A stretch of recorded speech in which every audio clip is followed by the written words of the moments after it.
All right, guys, we're back. I'm trying out these Blu-ray glasses. Instead of taking a chance of ruining my good, expensive glasses, I'll try these things out in welding. I'm going to show you, it kind of came to me when I was sitting inside watching TV. How do I want to set up a diagonal bracket to a plate? Now, placement is going to be a little complicated.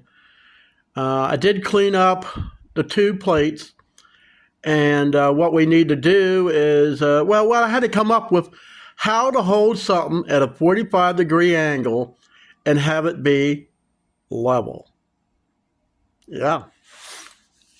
I'm not an engineer, not an expert. I just know how to do stuff. So let me show you on the table what I got done. Okay, so focus. So I cleaned up the metal on this plate. So how do you hold this thing up in the air? It's at an angle. Well, how about some angle iron? I got plenty of it. I sorted through all my metal. So I basically made like a leg, clamped it to the metal. Now I needed some way to hold this thing solid. So I put another piece across the floor, used these fixture clamps to hold this to the floor, and a clamp to hold this to here. So, is this right? Each level has a 45 degree. So let's check the other way.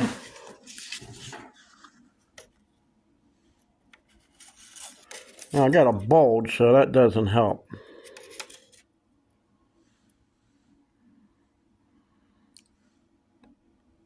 This level there.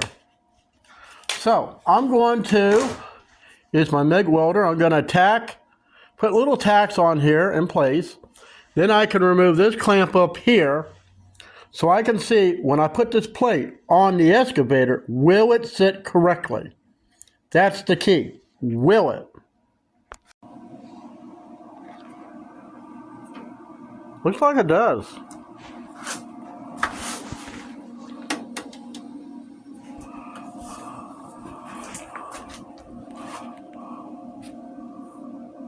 Like it. Now, I just need to weld that solid in place, and then we can do the other one. Okay, that turned out pretty good. I mean, it's not the greatest welds, and I need to do some cleaning up in there a little bit. That's not the only place I really need to fix is that. Should be no big deal. Welding with these glasses, actually not that bad. They protect your eyes, the blue rays, especially when you're welding. Hey, maybe that's what I'll just use these for. I wouldn't want to use them going down the road. A little weird. But anyways, I'm going to continue working on this. Okay, one base, done. Honestly, God, I moved the whole machine. I don't think I need any gussets for that. Yeah, that looks great. Yeah, that'll work. See, as far as adjustment, I can loosen this up. Be able to rotate it maybe just a little.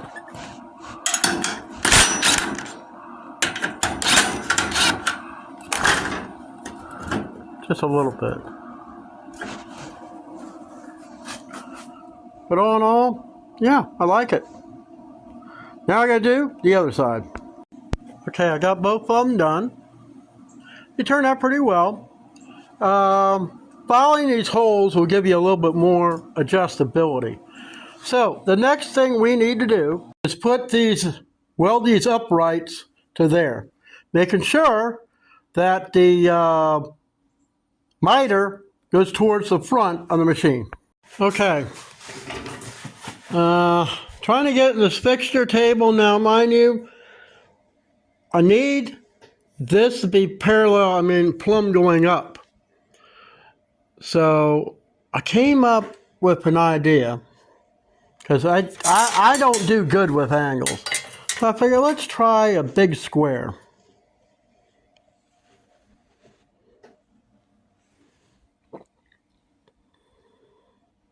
That looks pretty good. So next, I'm going to use my MIG welder and I'm going to tack here, here, and here. Hopefully it's good enough to hold this thing in place. Then I'll tack the other side and then we'll fit it on the excavator. Guys, I'm really impressed with this little welder. Normally with a MIG, I never could weld very good with it. This thing, I cranked it up to 10. I left it at E. That's what they recommend for 1A steel. Let me show you what I did. I welded this piece on to the right side. And I tell you, I ground it down. I had a pretty good bead on there. And then you know what? It's just as solid as this one here. I think I may finish the build using the MIG. I mean, yeah, I sure can put something else in there, but the joint is right in here. I'll probably put some more on, but I'm kind of tired and it's just a miserable day.